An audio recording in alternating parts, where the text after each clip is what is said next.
रामायण एक ऐसा प्रसारण जिसने पूरी दुनिया में विश्व रिकॉर्ड कायम किए। और जब ये शुरू हुआ था तब किसी को उम्मीद नहीं थी कि यह इतना लोकप्रिय सिद्ध होगा। और जब लॉकडाउन में इसका पुनः प्रसारण हुआ तो इसने नए रिकॉर्ड्स कायम किए। और रामानंद सागर की वह रामायण के साथ हमारी बचपन की कई यादें जुड़ी हुई है। और उस रामायण को चाहे जितनी बार देखो कभी बोरियत फील नहीं होती। और दोस्तों, जब हम रामायण देखते हैं तो उसमें दिखाए गए सभी दृश्य हमें वो फील कराते हैं कि जैसे यह सब कुछ असल में हुआ है। रामानंद सागर ने रामायण के दृश्यों को इतनी खूबसूरता के साथ हमें फिल्माया कि हमें बिल्कुल भी एहसास नहीं होता है कि जहाँ ये सब शूटिंग हुई थी वो केवल एक सेट था जो रामायण के लिए बनाया गया था। रामानंद सागर द्वारा बनाई गई रामायण आज भी वही हमारे दिलों में जादू कर देती है। रामायण को फिल्माने के लिए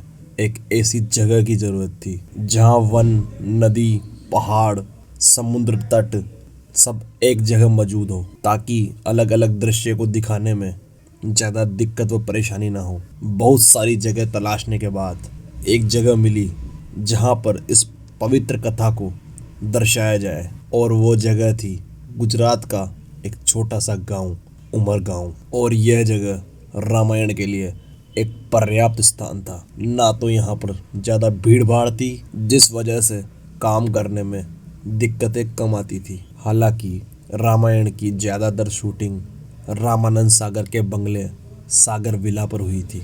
और जब शूटिंग आउटडोर में होती तो वहाँ के जूनियर कलाकारों की सहायता से शूटिंग कंप्लीट की जाती थी। और आपको जानकर हैरानी होगी कि कई बार रामायण की शूटिंग के दौरान कई जूनियर कलाकारों की ज़रूरत पड़ती थी। तो उस समय गांव-गांव में जाकर ढोल नगाड़ों के साथ गांव में ये ऐलान किया जाता था कि रामायण में काम करने के लिए भर्ती चालू है, आ जाओ जिसको भी आना हो। वहीं सीता यानी दीपिका जी से रामानंद सागर ने कहा था कि सीता ऐसी लगनी चाहिए कि स्क्रीन पर आए तो इंट्रोड्यूस करने की ज़रूरत ना हो, दर्शकों को यह बताने की ज़रूरत ना पड़े कि यह सीता माता है। दर्शक कंफ्यूज ना हो कि इन दो तीन लड़कियों में से सीता कौन है।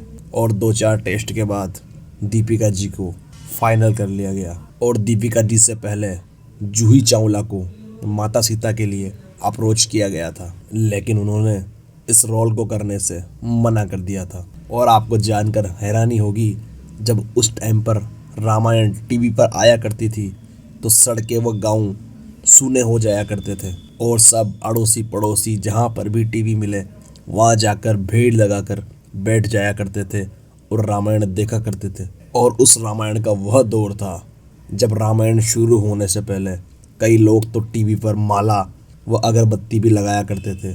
और राम और सीता का किरदार निभाने वाले अरुण गोयल और दीपिका जी को लोग भगवान के रूप में ही देखा करते थे। और वह जब कभी भी किसी सार्वजनिक कार्यक्रम में जाते थे तो लोग उनके पैर छुआ करते थे। और उस दौर में कई शहरों में 7 बजे बाद ऐसा लगता था कि मानो सरकार ने कर्फ्यू लगा दिया हो। लोग सब अपने अपने घरों में या अड़ोसी पड़ोसी के घर में घुस जाते थे और टीवी के सामने बैठ जाया करते थे। और रामायण ने जितनी प्रसिद्धि हासिल की उतनी प्रसिद्धि शायद ही किसी धार्मिक शो ने हासिल की होगी। और बहुत कम लोग इस बात को जानते हैं कि रामायण को सूचना व प्रसारण मंत्रालय से कई बार रिजेक्ट कर दिया गया था। और इसके चक्कर में रामानंद सागर ने न जाने कितनी बार सरकारी दफ्तरों के चक्कर लगाए थे और तब जाकर रामायण को प्रसारित करने की इजाज़त मिली थी। और दोस्तों, उस समय की रामायण आपको कितनी पसंद थी,